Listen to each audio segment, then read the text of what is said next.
POCSO মামলায় অভিযুক্ত বিকাশ মিশ্রের জামিন মঞ্জুর কলকাতা হাইকোর্টে। ডিভিশন বেঞ্চের কয়লা কাণ্ডে অভিযুক্ত বিকাশ মিশ্র ইতিমধ্যেই জামিন মঞ্জুর করা হলো। পক্সো মামলায় অভিযুক্ত বিকাশ মিশ্রের জামিন মঞ্জুর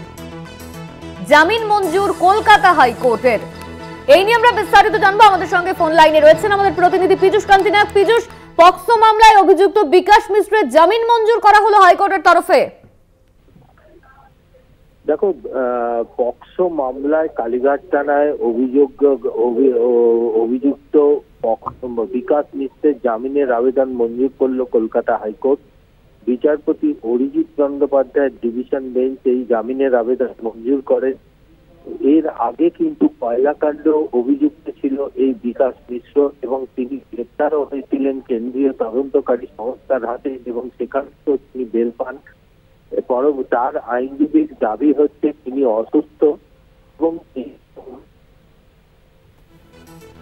মিথ্যা এবং এটা পারিবারিক সমস্যা এবং পারিবারিক ডিসপিউটের থেকে এই অভিযোগ করা হয়েছে। এর সঙ্গে এই মূল অভিযোগের কোনো রাজ্যের আইনজীবীর পক্ষ থেকে সেই জামিনের বিরোধিতা করে বলা হয় যে এই যদি বিকাশ মিশ্রকে জামিন দেওয়া হয় তাহলে সেক্ষেত্রে অভিযোগকারীর প্রাণ নাশের সম্ভাবনা রয়েছে এবং অভিযোগকারীকে হুমকি দেওয়া হচ্ছে। যদিও এই আবেদনে এই রাজ্যের জামিনের বিরোধিতা সংক্রান্ত বিষয় কোন রকম ভাবে মঞ্জুর করেনি কলকাতা হাইকোর্ট।